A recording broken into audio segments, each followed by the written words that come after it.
কথা ও ছন্দে গল্পের আসরে সবাইকে স্বাগত। আজ আমি শোনাব সাহিত্যিক প্রফুল্ল রায়ের লেখা একটি ছোট গল্প। গল্পের নাম মানুষ।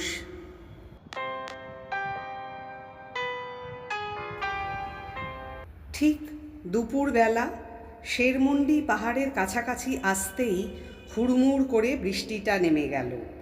সেই ভোরে আকাশ তখন ঝাপসা, রোদ ওঠেনি। বাঁশের লাঠির ডগায় রং বেরঙের তালি মারা ঝুলিটা বেঁধে এবং ঝুলিশুদ্ধ লাঠিটা কাঁধে ফেলে বেরিয়ে পড়েছিল ভরসা লাল। সে আসছে রাজপুত ঠাকুর রঘুনাথ সিংয়ের তালুক হেকমপুর থেকে।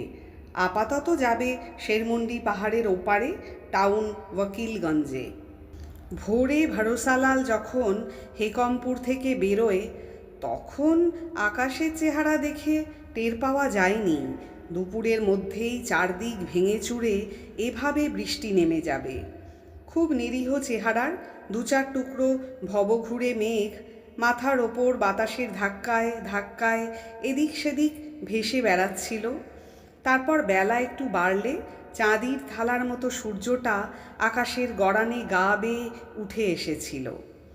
গলানোর উপর মতো ঝকঝকে রোদে মাঠ ঘাট বন জঙ্গল ভেসে যাচ্ছিল তখন। কিন্তু এই রোদ আর কতক্ষণ? বেলা আরেকটু চড়বার সঙ্গে সঙ্গে এক ফুঁতে বাতি নিভে যাবার মতো আচমকা চারদিকে অন্ধকার নেমে এসেছিল। মকাইয়ের ক্ষেত, জবের ক্ষেত, আখের ক্ষেত, নানা রকম ঝোপঝাড় আর হতচ্ছাড়া চেহারার দু একটা গ্রাম পেরিয়ে আস্তে আস্তে ভরসালালের অজান্তে কখন যে ভারী ভারী চাংড়া চাংড়া জলবাহী মেঘে আকাশ ছেয়ে গিয়েছিল টের পাওয়া যায়নি। ভরসালাল চমকে উঠেছিল মেঘের ডাকে। সেই সঙ্গে তার চোখে পড়েছিল আকাশটা আড়াআড়ি চিরে বিদ্যুৎ ছুটে যাচ্ছে। মাথার ওপরে মেঘ আর বিদ্যুৎ চমক নিয়ে জোরে জোরে পা চালিয়ে দিয়েছিল ভরসালাল। আজ যেমন করেই হোক তাকে শেরমন্ডি পাহাড়ের ওপারে ওয়াকিলগঞ্জে পৌঁছতেই হবে। হাঁটতে হাঁটতে ঘাড় ফিরিয়ে বারবার পেছন দিকটা দেখে নিচ্ছিল ভরসালাল। হঠাৎ একসময় অনেক অনেক দূরে আকাশ যেখানে পিঠ বাঁকিয়ে দিগন্তে নেমেছে সেখানটায় বৃষ্টি নেমে গিয়েছিল। জল নামতে দেখে দৌড়তেই শুরু করেছিল ভরসালাল, কিন্তু বৃষ্টিটা নাছোড়বান্দা হয়ে তার পিছু নিয়েছে। শেষ পর্যন্ত শেরমন্ডি পাহাড়ের তলায় এসে তাকে ধরেই ফেলেছে। বেশ কোমর বেঁধেই নেমেছে বৃষ্টিটা, তার সঙ্গে হাত মিলিয়েছে উল্টো পাল্টা ঝোড়ো হাওয়া। এই ঝড় বৃষ্টি ঘাড়ে নিয়ে সামনের খাড়া পাহাড়ে যাওয়া সম্ভব নয়। ভরসালাল এদিক সেদিক তাকাতে লাগলো। এই মুহূর্তে মাথা বাঁচাবার জন্য কোথাও একটু দাঁড়ানো দরকার। হঠাৎ সে দেখতে পেল খানিকটা দূরে একটা ঝাঁকড়া মাথা পিপুল গাছের তলায় 10-12টা দেহাতি লোক দাঁড়িয়ে আছে। তাদের মধ্যে একটা মেয়েও আছে। বোঝা যাচ্ছে বৃষ্টির জন্যই ওরা ওখানে গিয়ে দাঁড়িয়েছে। গাছতলায় মাথা গুজে জলের ছাট থেকে নিজেদের যতটা বাঁচানো যায়। ভরসালাল দৌড়ে সেখানে চলে গেল। ভরসালালের বয়স 50-52, শরীরের কাঠামো দারুণ মজবুত, চওড়া ছড়ানো কাঁধ তার, এবড়ো খেবড়ো পাথরের মতো প্রকাণ্ড বুক, হাত দুটো জানু ছাড়িয়ে কয়েক আঙুল নেমে গেছে। গায়ের চামড়া পোড়া ঝামার মতো, 7 জন্মে সেখানে তেল পড়ে না, ফলে 12 মাস খসখসে কর্কশ গা থেকে খই উঠতে থাকে। চৌকো মুখে খামচা খামচা দাড়ি তার, থ্যাবড়া থুতনি। চেহারা যেমনই হোক, চোখ দুটো কিন্তু আশ্চর্য মায়াবী, যেমনই সরল তেমনই নিষ্পাপ। ভরসালালের পরনে হাঁটু পর্যন্ত খাটো টনি আর ফতুয়ার মতো লাল কামিজ। একটু লক্ষ্য করলে দেখা যাবে তার ঘাড়ের অনেকখানি মাংস শুকিয়ে ডেলা পাকিয়ে প্রায় ঝুলে আছে। বাঘের থাবা খেয়ে ঘাড়টার অবস্থা ওই রকম। ভরসালাল একজন বিটার। এ অঞ্চলে যাকে জঙ্গল হাঁকোয়া বলে সে তাই।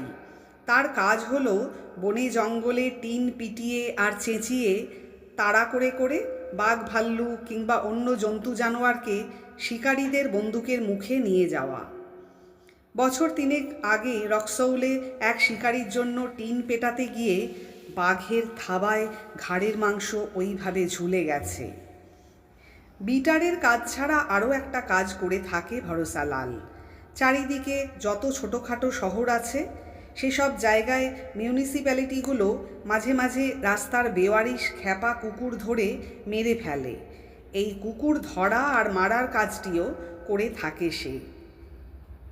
বিটারের কাজ কিংবা কুকুর মারার দায়িত্ব কেউ তাকে ডেকে দেয় না। ভরসালাল নিজে থেকেই খোঁজ খবর নিয়ে শিকারীদের বাড়ি বাড়ি কিংবা মিউনিসিপ্যালিটিগুলোর দরজায় দরজায় হানা দেয়। এটাই তার জীবিকা। খুবই নিষ্ঠুর হয়তো, কিন্তু স্রেফ পেটের জন্যে এসব করতে হয় তাকে। এদিকে বৃষ্টির জোর আরও বেড়েছে। আকাশের যা অবস্থা তাতে জল কখন ধরবে তার ঠিক ঠিকানা নেই। ঝাঁকড়া মাথা পিপুল গাছের তলায় দেহাতি মানুষগুলোর সঙ্গে গা ঘেঁষাঘেঁষি করে দাঁড়িয়েও কি রেহাই আছে? ডালপালা আর পাতার ফাঁক দিয়ে ঝরঝর জল পড়ে গা মাথা ভিজিয়ে দিচ্ছে। তবে খোলা জায়গায় দাঁড়ালে চোখের পলকে চান হয়ে যাবে, সেই তুলনায় এখানে ভেজাটা কম হচ্ছে, এই আর কি। অন্য মানুষের মতো তাকিয়ে তাকিয়ে বৃষ্টির ভাবগতিক দেখছিল ভরসালাল। হঠাৎ পাশের লোকটা বলে উঠল, বহুত ভারী বারিশ। ভরসালাল ঘাড় ফেরালো। দেখল লোকটা মধ্যবয়সী, মাথায় পাগড়ি, ভাঙাচোরা চেহারা। সে বলল, হাঁ। লোকটি এবার বললে, মালুম হচ্ছে এ বারিশ জলদি রুকবে না। তার ভাষা হিন্দি এবং বাংলায় মেশানো। খুব সম্ভব বাংলা বিহার সীমান্তে কোনো অঞ্চলে তার বাড়ি। ভরসালাল বলল, হাঁ। মধ্যবয়সী লোকটা এবার তার সঙ্গীদের দেখিয়ে বলল, দুফারে হামলোক কা টাউন ওকিলগঞ্জে যাবার বাত ছিল, লেকিন কি করে যাই। বোঝা যাচ্ছে এরাও শেরমন্ডি পাহাড় পেরিয়ে ওপারে যাবে। ভরসালাল কৌতূহলহীন চোখে লোকটার সঙ্গীগুলোকে একবার দেখে নিল। তারা অবশ্য এই লোকটার মতো মাঝবয়সী না, দামড়া মোষের মতো তারা এক একটা তাগড়া জোয়ান। তাদের দেখতে দেখতে সেই মেয়েটার দিকে নজর পড়ে গেল ভরসালালের। দলটার মধ্যে সে একা, একমাত্র মেয়ে। জীবন বা মানুষ সম্বন্ধে অভিজ্ঞতা খুবই কম ভরসালালের। জোয়ান বয়সের শুরু থেকে বনের হিংস্র জন্তু জানোয়ার আর খ্যাপা কুকুরের পেছনে ছুটে ছুটে এতগুলো বছর কেটে গেছে তার। তবু সে বুঝতে পারল মেয়েটা গর্ভিণী। 2-4 দিনের মধ্যেই তার বাচ্চা টাচ্চা হবে। পাশের লোকটা প্রচণ্ড বকবক করতে পারে। এবার সে যা বলল সংক্ষেপে এই রকম, বৃষ্টিতে ভিজে পাহাড়ি রাস্তার হাল খুবই বুড়া হয়ে গেছে। এখন সেখানে উঠতে যাওয়া বোকামি। পা পিছলে পড়ে গেলে আর দেখতে হবে না, নির্ঘাত খতম হয়ে যেতে হবে। মেয়েটির দিক থেকে চোখ ফিরিয়ে ভরসালাল বলল, হাঁ। লোকটা এবার বলল, লেকিন দুফারের ভেতর ওকিলগঞ্জে হাজির হতে না পারলে কামটা ছুটে যেতে পারে। তাকে খুবই চিন্তিত দেখালো। কিসের কাম? ওকিলগঞ্জে নদীর কিনারায় বাঁধ বানানো হবে, আমরা মাটি কাটার কামে যাচ্ছি। দেরি হয়ে গেলে গভর্নমেন্ট অফিসার যদি ভাগিয়ে দেয়। রামজি কৃপা করলে ভাগাবে না। বলতে বলতে আবার মেয়েটির দিকে তাকালো ভরসালাল। পৃথিবীর কোনো কিছু সম্বন্ধেই বিশেষ কৌতূহল নেই তার। নিজের পেটের জন্যে বনে জঙ্গলে বা লোকালয়ে সর্বক্ষণ তাকে এত ব্যস্ত থাকতে হয় যে অন্যদিকে চোখ তুলে তাকাবার সময় পর্যন্ত পায় না। যদিও বা পায়, খুবই আগ্রহশূন্যভাবে এই পৃথিবী আর পৃথিবীর মানুষকে দেখে থাকে। তবু আবছাভাবে ভরসালাল ভাবল, ওই মেয়েটির পেটে অন্তত 9-10 মাসের বাচ্চা রয়েছে। এই অবস্থায় সেও কি মাটি কাটতে যাচ্ছে? জেনানাদের এই সময়টা কোনো ভারী কাজ করা ঠিক না। ভাবল বটে, তবে কিছু বলল না। সেই লোকটা ঘাড়ের পাশ থেকে বলে উঠল, রামজি কি কৃপা করবে। ভরসালাল এবার আর উত্তর দিল না। অন্য মনস্কের মতো মুখ ফিরিয়ে মেঘের ভারে নেমে আসা ঝাপসা আকাশ দেখতে লাগলো। কিন্তু উত্তর না দিলে কি হবে? পাশের লোকটা ঘ্যান ঘ্যানে বৃষ্টির মতো সমানে বকে যাচ্ছে। কতক্ষণ পিপুল গাছটার তলায় দাঁড়িয়ে ছিল খেয়াল নেই ভরসালালের। হঠাৎ একসময় বৃষ্টির তোড় কমে এলো, সেই সঙ্গে ঝড়ের দাপটও। তবে আকাশ ভারী হয়ে আছে, যে কোনো মুহূর্তে প্রবল বেগে আবার শুরু হয়ে যেতে পারে। সেই লোকটা কানের পাশ থেকে হঠাৎ চেঁচিয়ে উঠল, বারিশ ধরে এসেছে, এই মৌকায় পাহাড় পেরুতে হবে। বলেই সঙ্গীদের উদ্দেশ্যে জোরে জোরে হাঁকল, আই ছোকরারা, চল চল, জোরসে পা চালা। সবাইকে তাড়িয়ে নিয়ে সে পাহাড়ের দিকে চলল। দলটা আগে আগে চলেছে, তাদের পেছনে রয়েছে সেই মেয়েটা। ভরসালাল এই সুযোগটা ছাড়ল না। মেয়েটার পেছন পেছন সেও হাঁটতে লাগলো। বৃষ্টির জোর নতুন করে বারবার আগেই সেও শেরমন্ডি পাহাড় পেরিয়ে যেতে চায়। দিন কয়েক আগে ঠাকুর রঘুনাথ সিং শিকারে যাবে এই খবরটা পেয়ে হেকমপুর তালুকে ছুটে গিয়েছিল ভরসালাল। পুরো 4টে দিন রঘুনাথ সিংয়ের সঙ্গে জঙ্গলে জঙ্গলে ঘুরে টিন পিটিয়ে মোট 10টা টাকা আর 3 কিলো মাইলও মজুরি হিসেবে পেয়েছে। সেই টাকাটা তার কোমরে গোঁজা রয়েছে, আর মাইলোগুলো তার চিত্র বিচিত্র ঝুলিটায়। হেকমপুরে থাকতে থাকতেই সে খবর পেয়েছিল পূর্ণিয়া টাউনে 2-4 দিনের মধ্যে খ্যাপা কুকুর মারা হবে। তাই রঘুনাথ সিংয়ের শিকার শেষ হতে না হতেই সে বেরিয়ে পড়েছে। শেরমন্ডি পাহাড় ডিঙিয়ে ওপারে টাউন ওকিলগঞ্জে আজকের রাতটা কাটাবে ভরসালাল। তারপর কাল সকালে উঠে চলে যাবে সাগড়িগলি ঘাটে। সেখানে নদী পেরিয়ে পূর্ণিয়া টাউনের দিকে হাঁটা শুরু করবে। যাই হোক, এই শেরমন্ডি পাহাড়টা ভয়ানক রকমের খাড়া। তার সারা গায়ে ঘন অরণ্য, শাল আর মহুয়ার গাছই এখানে বেশি করে চোখে পড়ে। অবশ্য আমলকি, দেবদারু, কেঁদ আর টেরা বাঁকা চেহারার অগুন্তি শিশম গাছও চারদিকে ছড়িয়ে রয়েছে। এছাড়া আছে নানা ধরনের ঝোপঝাড়, সাবুই ঘাস এবং আগাছার জঙ্গল। জঙ্গলের ভেতর দিয়ে আঁকাবাঁকা পায়ে চলার রাস্তা উঠে গিয়েছে। সেই রাস্তা এই মুহূর্তে অত্যন্ত বিপজ্জনক, কেননা যদিও এটা একটা পাহাড়, তবু হাজার হাজার বছরের ঝড় বৃষ্টিতে পাথর ক্ষয়ে ক্ষয়ে এর গায়ের ওপর, চামড়ার ওপর মাটির একটা স্তর জমেছে। বৃষ্টিতে সেই মাটি গলা মাংসের মতো থকথকে হয়ে আছে। খুব সাবধানে পা ফেলে ফেলে ওরা পাহাড়ে বাইছিল। বৃষ্টির জোর কমে এলেও অল্প অল্প পড়েই যাচ্ছে। হাওয়ার দাপট আগের মতো নেই। দুধারের ঝোপ ঝাড় থেকে ঝিঁঝিদের একটানা চিৎকার উঠে আসছিল। গাছের মাথায় সরু মোটা নানা বিচিত্র সুরে পাখিরা এক টানা ডেকে যাচ্ছে। কোথায় যেন সাপেদের পেট টেনে টেনে চলার শব্দ হচ্ছে। সেই মাঝবয়সী লোকটা মাঝে মাঝেই তার সঙ্গীদের উদ্দেশ্যে হেঁকে উঠছিল, জলদি পা চালা, হো রামজি, দুফার পার হয়ে গেল। চারিদিকে নানা রকম শব্দ বা মধ্যবয়সী লোকটার হাঁকাহাঁকি শুনেও যেন শুনতে পাচ্ছিল না ভরসালাল। দূরও মনস্কের মতো খাড়াই পাহাড় ভাঙছিল সে। নেহাত বৃষ্টিটা হঠাৎ এসে গেছে, নইলে তাড়াহুড়ো করে ওপারে যাবার খুব একটা দরকার তার নেই, কারণ আজকের দিনটা তার বিশ্রাম। টাউন ওকিলগঞ্জে একবার পৌঁছতে পারলে ধীরে সুস্থে হাত পা ছড়িয়ে দিনের বাকি অংশটা সে কাটিয়ে দেবে। তারপর কাল থেকে আবার নতুন কাজের ধান্দা শুরু হবে। কিন্তু কালকের কথা কাল। খানিকক্ষণ পাহাড় বাওয়ার পর হঠাৎ কাতর গোঙানির মতো একটা আওয়াজ কানে আসতে চমকে উঠল ভরসালাল। সামনের দিকে তাকাতেই দেখতে পেল সেই গর্ভিণী মেয়েটা পাহাড়ে ওঠার ক্লান্তিতে ভয়ানক হাঁপাচ্ছে।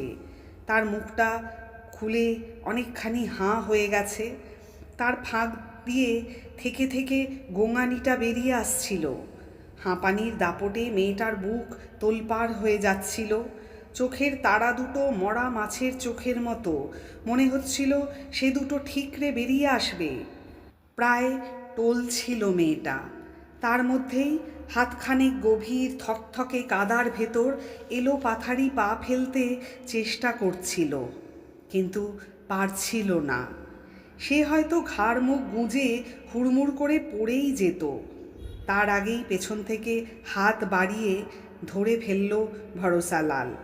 বলল, ক্যা তোমারা তবিয়ত আচ্ছা নাহি? খুব নির্জীব গলায় মেয়েটা উত্তর দিল, নাহি।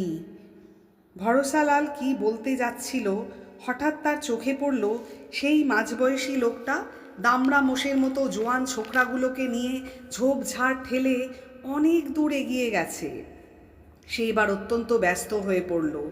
আরে তোমার সাতবালারা বহুত দূর চলে গেল যে। মেয়েটা বলল, আমি ওদের সাথে আসিনি। ভয়ানক চমকে উঠে ভরসালাল বলল, মতলব? আমি একেলেই এসেছি। হো রামজি, শরীরের এই হাল নিয়ে তুমি একেলেই বেরিয়ে পড়েছ? কি করব? কেন, তোমার মরদ কোথায়? মেয়েটা ভরসালালের প্রকাণ্ড চওড়া বুকের ওপর শরীরের ভার রেখে খানিকটা সামলে নিয়েছিল। এবার সোজা হয়ে দাঁড়িয়ে সে বলল, সে আসতে পারল না। ভরসালাল জিজ্ঞাসা করল, কেন? মহাজনের ক্ষেতি বাড়িতে সে বেগার দিতে গেছে। বেগার? হাঁ। মেয়েটা এবার যা বলে সংক্ষেপে এই রকম। 4 সাল আগে তাদের দেহাতের মহাজন বিশু নাহিরের কাছ থেকে কিছু টাকা ধার নিয়েছিল তার মরদ। টাকাটা আর শোধ করা যায়নি। কাঁড়ি কাঁড়ি টাকা লোকটার। তার সিন্ধুক সোনা চাঁদি আর জহরতের পাহাড়। আর জমি জমা ক্ষেতিবাড়ির তো লেখাজোখা নেই। তাদের দেহাতে যেখানে যে জমিতে পা দেওয়া যাক না, সেটাই বিশু নাহিরের। এত জমি, এত টাকা পয়সা থাকলে কি হবে? লোকটা আস্ত কসাই। এই মেয়েটার মরদের সামান্য কটা টাকা উসুল করার জন্য বিশুন তাকে বছরের পর বছর বেগার খাটিয়ে চলেছে। বছরে 2 মাস মেয়েটার মরদকে বিশু নাহিরের ক্ষেতিবাড়িতে বেগার দিতে যেতে হয়। সুদে আসলে বিশুনের টাকাটা ফুলে ফেঁপে এমনই হয়ে দাঁড়িয়েছে যাতে 10 বছর বেগার দিলেও নাকি ওটা শোধ হবে না। এই রকম যখন অবস্থা, তখন মেয়েটির মরদ তার সঙ্গে আসে কি করে? সব শুনে ভরসালাল এবার জিজ্ঞাসা করল, তোমার ঘরে মরদ ছাড়া আর কই নেহি? নাহি। হো রামজি বলে একটু চুপ করে ভরসালাল। পরক্ষণে আবার শুরু করে, এবার তুমি চলতে পারবে? মেয়েটা বলল, পারবো। বহুত হুঁশিয়ার হয়ে পা ফেলে চলো। খুব সাবধানে চটচটে আঠালো কাদার ভেতর পা টেনে টেনে দুজনে এগুতে থাকে। সেই মধ্যবয়সী লোকটা তার সাঙ্গপাঙ্গ নিয়ে শাল এবং শিশম গাছটাছের ভেতর উধাও হয়ে গেছে। এখন আর তাদের দেখা যাচ্ছে না। ইচ্ছা করলে লম্বা লম্বা পা ফেলে ভরসালাল পাহাড়ের খাড়াই বেয়ে অনেক উঁচুতে উঠে যেতে পারে, কিন্তু মেয়েটাকে এই অবস্থায় ফেলে তার পক্ষে এগিয়ে যাওয়া সম্ভব হচ্ছিল না। জঙ্গলের জন্তু জানোয়ার, খ্যাপা কুকুর আর নিজের পেট ছাড়া পৃথিবীর কোনো ব্যাপারেই ভরসালালের আগ্রহ নেই। তবু মেয়েটার পাশাপাশি হাঁটতে হাঁটতে তার অল্প স্বল্প কৌতূহল হতে লাগলো। সে বললে, তোমার গাঁও কোথায়? মেয়েটি বলল, 5 মিল পশ্চিমে, নাম ঝুমরিতালিয়া। গাঁও থেকেই এখন আসছো? হাঁ। পাহাড়ের ওপারে কোথায় যাবে? টাউন ওয়াকিলগঞ্জে। কোনো রিস্তার বাড়ি? নাহি। তব? একটু চুপ করে থেকে মেয়েটা বলল, আমি হাসপাতাল যাচ্ছি। হাসপাতাল কেন? বলেই ভরসালালের মনে পড়ল মেয়েটা গর্ভিণী, নিশ্চয়ই বাচ্চা টাচ্চা হবার ব্যাপারে হাসপাতালে চলেছে। সঙ্গে সঙ্গে সে আবার বলে উঠল, সমঝ গিয়া, রামজি কা কৃপা। মেয়েটা মুখ নিচু করে হাঁটতে লাগল। কিছুক্ষণ দুজনেই চুপচাপ। এই শেরমন্ডি পাহাড়ের গায়ে নির্দিষ্ট কোনো রাস্তা নেই। ঝোপঝাড় এবং জঙ্গলের মধ্য দিয়ে ফাঁকা জায়গা দেখে দেখে চড়াই বেয়ে ওপরে উঠতে হচ্ছে। মেয়েটি একসময় হঠাৎ জড়ানো গলায় ডেকে ওঠে, এ আদমি। ভরসালাল ঘাড় ফিরিয়ে তাকায়। কিছু বলবে? হাঁ, এগো বাত। বলো। তক্ষুনি কিছু বলল না মেয়েটা। খানিকক্ষণ বাদে প্রায় মরিয়া হয়েই সে শুরু করলো, আমি আকেলি আওরাত, তবিয়াতের হালও খুব খারাপ। জঙ্গলের ভেতর দিয়ে পাহাড় বাইতে ডর লাগছে। তুমি আমাকে আকেলি ফেলে রেখে চলে যেও না। ভরসালাল ভালো করে মেয়েটাকে লক্ষ্য করল। তার দুর্বল রক্তহীন শরীর, গর্তে বসে যাওয়া চোখের কোলে গাঢ় কালি, পেরেকের মাথার মতো ঠেলে ওঠা কণ্ঠার হাড়, মাংস ঝরে যাওয়া লম্বাটে রোগা মুখ, শির বার করা শিকড়ে শিকড়ে হাত, 9-10 মাসের বাচ্চাওয়ালা স্ফীত পেট ইত্যাদি দেখতে দেখতে কেমন যেন মমতা বোধ করতে লাগলো সে। বলল, আরে না না, তোমাকে একলা ফেলে আমি যাচ্ছি না। টাউন ওয়াকিলগঞ্জে আমিও যাচ্ছি। আমার সঙ্গে সঙ্গে তুমি সেই পর্যন্ত যেতে পারবে। মেয়েটির মুখ চোখ দেখে মনে হলো একটা শক্ত সমর্থ সবল পুরুষের ভরসা পেয়ে সে অনেকটা নিশ্চিন্ত হতে পেরেছে। পাক ঠেলে ঠেলে দুজনে চলেছে তো চলেছেই। আরও খানিকক্ষণ যাবার পর হঠাৎ ভরসালাল লক্ষ্য করল মেয়েটার পা ঠিকমতো পড়ছে না, আবার সে টলতে শুরু করেছে। জোরে জোরে শ্বাস পড়ছে তার। এবারও তাকে ধরে ফেলল ভরসালাল। জিজ্ঞেস করল, কি হলো? মেয়েটা কাঁপা দুর্বল গলায় বলল, মাথা ঘুরছে। হাঁটতে তকলিফ হচ্ছে? হ্যাঁ। থোড়া সা জিরিয়ে নাও। ওখানেই একটা পাথর দেখে বসে পড়ে মেয়েটা। কিছুক্ষণ জিরিয়ে নিয়ে উঠতে উঠতে বলে, চলো। কিন্তু পা ফেলতে গিয়ে আবার টলতে শুরু করে। ভরসালাল চিন্তিতভাবে বলে, মালুম হচ্ছে তুমি হেঁটে যেতে পারবে না। পা ফেলতে গেলেই টলছো, মাথায় চক্কর লাগছে। এক কাম করা যাক। মেয়েটি নির্জীব গলায় জিজ্ঞাসা করল, কি? তোমাকে আমি ধরে ধরে নিয়ে যাই। তোমার যা হাল, আকেলি চলতে গেলে পড়ে গিয়ে বিপদ হয়ে যাবে। মেয়েটি আস্তে মাথা হেলায়। অর্থাৎ ভরসালাল ধরে নিয়ে গেলে তার আপত্তি নেই, তাহলে সে বেঁচেই যায়। ভরসালাল মেয়েটিকে ধরে ফেলল। এক হাতে তার কাঁধ বের দিয়ে আস্তে আস্তে আবার ওপরে উঠতে লাগলো। খানিকটা যাবার পরে সে টের পেল মেয়েটার হাঁটার শক্তি ক্রমশ ফুরিয়ে আসছে। আর যত ফুরিয়ে আসছে ততই তার শরীরের সব ভার ভরসালালের হাতের ওপর এসে পড়ছে। কাদা ভর্তি পেছল পথে বাচ্চা সমেত একটি গর্ভিণী মেয়ের গোটা দেহের ওজন একটা হাতের ওপর নিয়ে এগুনো সম্ভব না। ভরসালাল মেয়েটাকে প্রায় সাপটে বুকের ভেতর নিয়ে এলো। সেই অবস্থাতেই তাকে নিজের সঙ্গে লেপ্টে নিয়ে পাহাড় ভাঙতে লাগলো। আর সমানে বিড়বিড় করতে লাগলো, হো রামজি, তেরে কৃপা, তেরে কৃপা।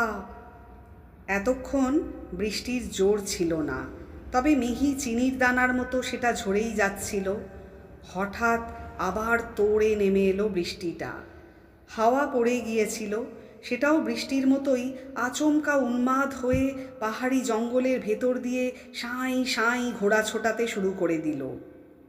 এদিকে মেয়েটির দাঁড়িয়ে থাকার শক্তি শেষ হয়ে গেছে। তার কোমরের তলার দিকটা শরীর থেকে আলগা হয়ে যেন ঝুলে পড়ছে। ভরসালাল দিশেহারা হয়ে পড়ল।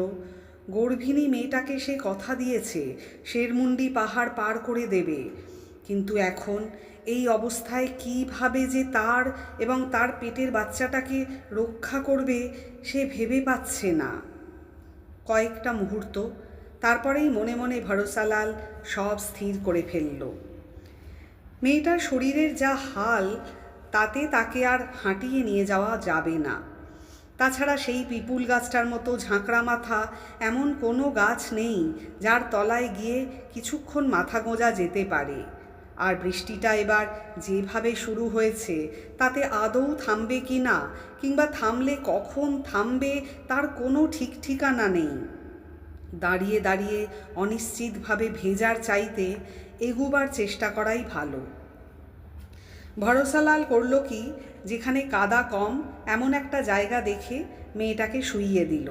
তারপর বাঁ কাঁধে লাঠির ডগায় বাঁধা সেই চিত্র বিচিত্র ঝুলিটা নামিয়ে তার ভেতর থেকে দুটো ধুতি বার করে দ্রুত একটা বড় ঝোলা বানিয়ে ফেলল। মেয়েটাকে সেই ঝোলার ভেতর বসিয়ে তার পাশে মাইলোগুলো রেখে নিজের পিঠে ঝুলিয়ে নিল। তারপর কাদার ভেতর বুড়ো আঙুল গেঁথে গেঁথে খুব সাবধানে পাহাড়ের গা বাইতে লাগলো। দায়িত্ব যখন নিয়েছে তখন মেয়েটাকে নিরাপদে পাহাড় পার করে দিতেই হবে। আকাশ থেকে লক্ষ কোটি বৃষ্টির রেখা বল্লমের ফলার মতো ছুটে আসছিল। ঝড়ে চারপাশের অর্জুন, শাল, আমলকি আর সিসাম গাছগুলো এক একবার মাটিতে নুয়ে পড়ছে, পরক্ষণেই শটান খাড়া হয়ে যায়। ঝোপঝাড় উল্টোপাল্টা খ্যাপা বাতাসে ছিঁড়ে খুঁড়ে লণ্ডভণ্ড হয়ে যাচ্ছিল। আকাশের গায়ে বড় বড় ফাটল ধরিয়ে বিদ্যুৎ চমকে যাচ্ছে। ঝড় বৃষ্টির সর্বনাশা চেহারা দেখতে দেখতে ভরসালাল সমানে বলে যেতে লাগলো, হো রামজি তেরে কৃপা, হো রামজি তেরে কৃপা। বলতে বলতে থকথকে আঠালো কাদায় পায়ের আঙুলগুলোকে গজালের মতো গেঁথে গেঁথে সে ওপরে উঠতে লাগলো। পিঠে একটা ভরা গর্ভিণী মেয়ের বাচ্চাসুদ্ধ দেহের সমস্ত ভার চাপানো। যদিও ভরসালাল হাট্টাকাট্টা দুর্দান্ত শক্তিশালী মরদ, তবু তার শিরদাঁড়া যেন ভেঙে গুড়িয়ে যাচ্ছে, শ্বাস আটকে আসছে। তুমুল বৃষ্টি অনবরত চোখে মুখে এমন ঝাপটা দিয়ে যাচ্ছে যাতে সামনে কিছুই দেখতে পাচ্ছিল না ভরসালাল। তাছাড়া দারুণ ঝোড়ো হাওয়া তাকে ঠেলে 10 হাত একদিকে নিয়ে যাচ্ছে, তার পর মুহূর্তেই ধাক্কা মারতে মারতে 15 হাত অন্যদিকে সরিয়ে দিচ্ছে। জলে আর হাওয়ায় তার চোখ অন্ধ হয়ে যাচ্ছিল। তারই মধ্যেই প্রচণ্ড দুর্যোগের বিরুদ্ধে শরীরটাকে ঢালের মতো খাড়া রেখে ভরসালাল নিশানা ঠিক করে এগিয়ে যেতে লাগলো। আর কাতর সুরে এক টানা বলে যেতে লাগলো, হো রামজি তেরে কৃপা, তেরে কৃপা। কতক্ষণ পর খেয়াল নেই, শেরমুন্ডি পাহাড়ের মাথা ডিঙিয়ে যখন সে ওপারে গিয়ে নামল, তখন বৃষ্টির দাপট থেমে এসেছে। ঝড়টাও আর নেই। আকাশের গায়ে মেঘ ক্রমশ পাতলা হয়ে যাচ্ছে। পিঠ থেকে মেয়েটাকে নামিয়ে ভরসালাল 2 হাঁটুতে মুখ গুজে অনেকক্ষণ হাঁপালো। তার শরীরের সব শক্তি তখন প্রায় ফুরিয়ে এসেছে।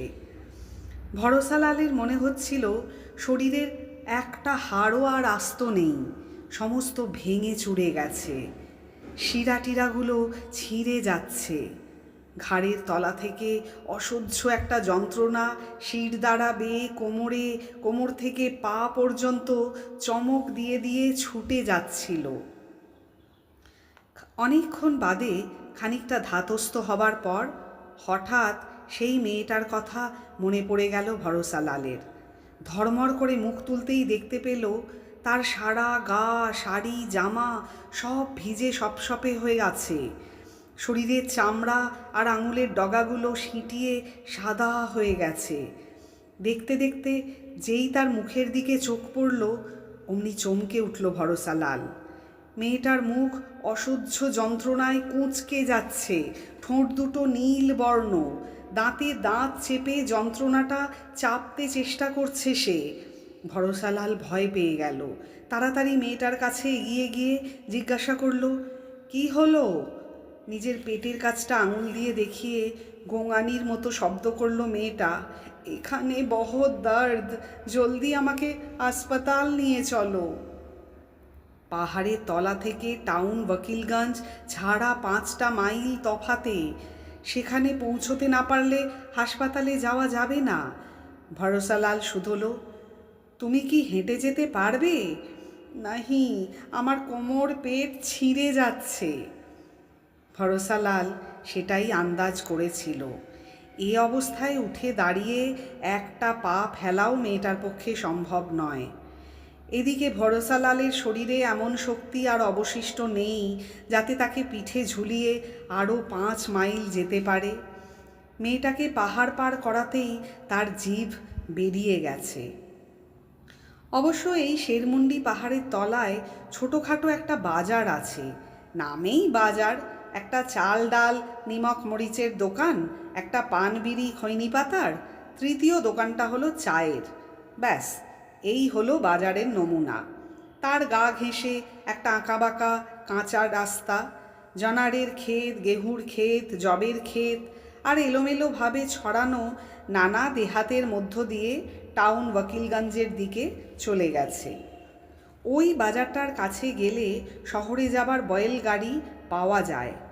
তক্ষুনি তার খেয়াল হলো গাড়ি ভাড়া করলে কম করে 5টি টাকা লাগবে। ঠাকুর রঘুনাথ সিংয়ের দেওয়া 10টি টাকা তার ট্যাঁকে গোঁজা আছে। এই তার শেষ সঞ্চয়। ওই টাকা থেকে খরচ করা ঠিক হবে কি না ভাবতে লাগলো ভরসালাল। আর তখনই তার কানে অস্পষ্ট গোঙানির মতো আওয়াজটা এসে ধাক্কা দিল।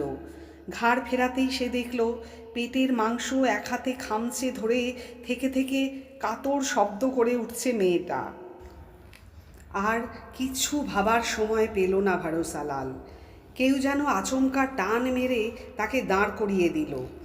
এক দৌড়ে বাজারের কাছ থেকে একটা বয়েল গাড়ি নিয়ে এলো সে। তারপর পাঁজা কোলা করে মেয়েটাকে ছইয়ের তলায় নিয়ে শুইয়ে দিল।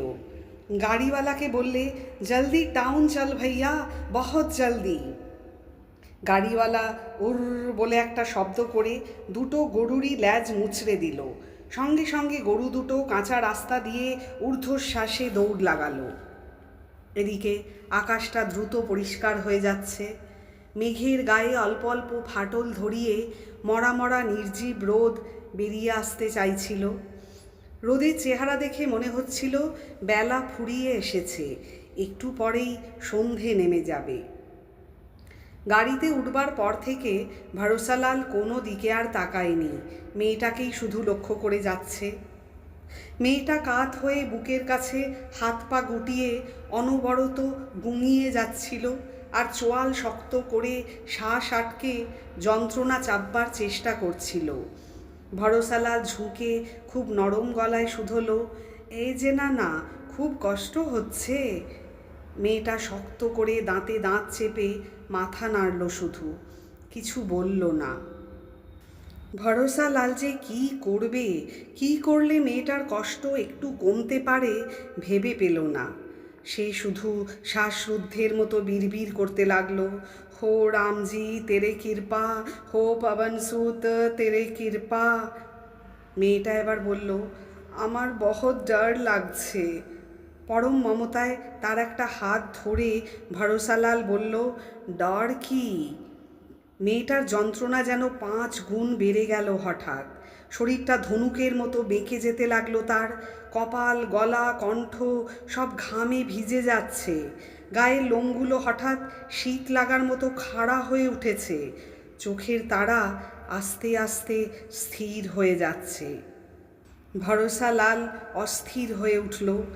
এই মেয়েটা 15 মাইল রাস্তা পেরিয়ে মাঝখানে বিশাল পাহাড় ডিঙিয়ে মানুষের জন্ম দিতে চলেছে।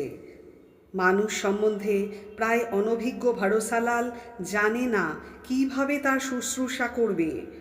ভীতভাবে সে বললে, এ যে না না, তোমাদের এ সময় কী করতে হয়? কোমরের কাজটা ধরে মেয়েটা অত্যন্ত দুর্বল স্বরে বলল, এখানে একটু সেঁক দিয়ে দাও। এই বয়েল গাড়ির ভেতর কোথায় আগুন, কোথায় বা কী, কিন্তু যেভাবেই হোক সেঁকটা দিতেই হবে। উদ্ভ্রান্তের মতো এদিক ওদিক তাকাতে তাকাতে ভরসালালের চোখে পড়ল গাড়ির ছইয়ের নিচে একধারে একটা হেরিকেন ঝুলছে। সঙ্গে সঙ্গে সে ঘাড় ফিরিয়ে গাড়িওয়ালাকে বললে, ভাইয়া তোমার হারিকেনে তেল আছে? গাড়িওয়ালা বলল, আছে, কেন? ওটা একটু জ্বালবো, এই জেনানাকে সেঁক দিতে হবে। জ্বালতে পারো, তবে তেলের জন্য 4 আনা দিতে হবে। দেব, তব ঠিক আছে। তোমার কাছে আগ আছে? আছে। গাড়িওয়ালা কোমরের খাঁজ থেকে একটা দেশলাই বার করে ছুঁড়ে দিল। ভরসালাল হেরিকেন ধরিয়ে নিল। তারপর নিজের একটা কাপড়ের খানিকটা অংশ 4 ভাঁজ করে হেরিকেনটার মাথায় বসিয়ে গরম করতে লাগলো। সেটা বেশ তেতে উঠলে আস্তে আস্তে মেয়েটার কোমরে সেঁক দিতে লাগলো। অনেকক্ষণ সেঁক দেবার পর গোঙাতে গোঙাতে একসময় মেয়েটা ঘুমিয়ে পড়ল। সন্ধ্যের অনেক পর বয়েল গাড়িটা টাউন ওয়াকিলগঞ্জের সরকারি হাসপাতালে পৌঁছে গেল। কিন্তু এত রাতে ডাক্তার সাহেবকে পাওয়া গেল না। তিনি তার কোয়ার্টারে চলে গেছেন। যারা ছিল তারা বলল, আজ তো হবে না, কাল নিয়ে এসো। ভরসালালের মাথায় তখন পাহাড় ভেঙে পড়ার অবস্থা। মেয়েটাকে নিয়ে এই রাত্রিরে কোথায় রাখবে সে? সবার কাছে সে কাকুতি মিনতি করতে লাগলো, কৃপা করে জেনানাকে ভর্তি করে নিন।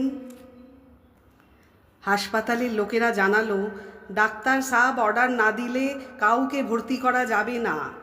তখন মরিয়া হয়ে ডাক্তার সাহেবের কোয়ার্টার ঠিকানা নিয়ে খুঁজে বার করলো ভরসালাল। তারপর তার হাতে পায়ে ধরে কিভাবে কত কষ্ট করে গর্ভিণী মেয়েটাকে পাহাড় পার করিয়ে এত দূরে নিয়ে এসেছে তার যাবতীয় বিবরণ দিয়ে বলল, এখন আপনার কৃপা ডাক্তার সাহেব। সব শুনে ডাক্তার সাহেব হাসপাতালে এসে মেয়েটিকে ভর্তি করে নিলেন। এবারে ভরসালালের দায়িত্ব শেষ। গাড়িওয়ালাকে ভাড়া বাবদ 5 টাকা আর তেলের দরুন 4 আনা দিয়ে আজ রাতের মতো একটা আস্তানার খোঁজে বেরিয়ে পড়ল ভরসালাল। পৃথিবীতে কেউ নেই তার, কাজেই পিছুটানো নেই। সে একেবারে ঝাড়া হাত পা লোক।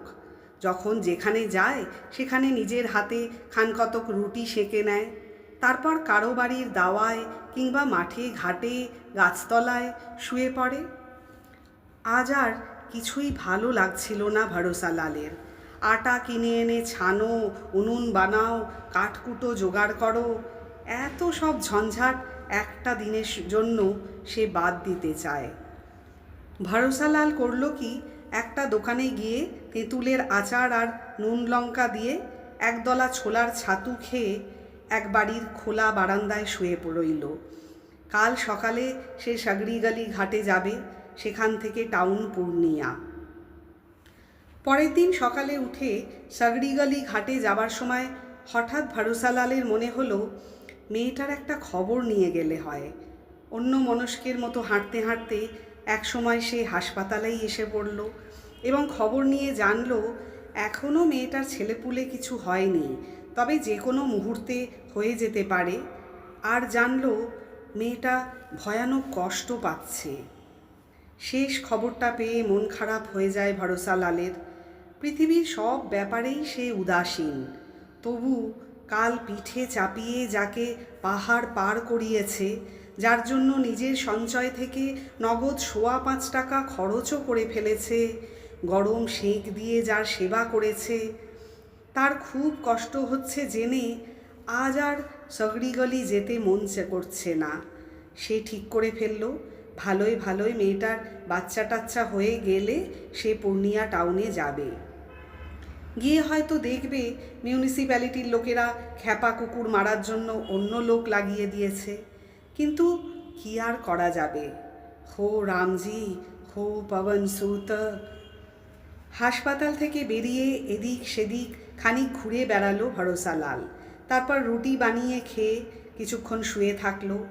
ঘুম থেকে উঠে বিকেলে আবার সে গেল হাসপাতালে, কিন্তু কোনো খবর নেই। রাতটা কাটিয়ে পরের দিন সকালে আর বিকেলে 2 বার এলো ভরসালাল, খবর নেই। 2 দিন কাটবার পর উদ্বেগে তার দম যখন বন্ধ হয়ে আসছে, সেই সময় ডাক্তার সাহেব হাসতে হাসতে বললে, বহুত বঢ়িয়া খবর। ভরসালাল বলল, हो गया डॉक्टर साहब, हो गया, राम जी का कृपा, पवन सूत का कृपा। ভরসালালের চোখে আলো ঝিলিক দিয়ে গেল। তোমার জেনানার লেরকা হয়েছে, বহুত গোড়া লেরকা। চমক লাগলো ভরসালালের। ডাক্তার সাহেব নিশ্চয়ই মেয়েটাকে তার অরাত ধরে নিয়েছে। ভুল শুধরে দেবার জন্য তাড়াতাড়ি সে বলে উঠল, ও আমার অরাত না ডাক্তার সাহেব। তব ডাক্তার সাহেব ভুরু কুঁচকে তাকালেন। ভরসালাল বলল, রাস্তায় আস্তে আস্তে জান পেহচান হয়েছিল। আচ্ছা চলি ডাক্তার সাহেব, রাম রাম। এবার পরম নিশ্চিন্তে সাগরি গলি ঘাট পেরিয়ে সে পূর্ণিয়া যেতে পারবে।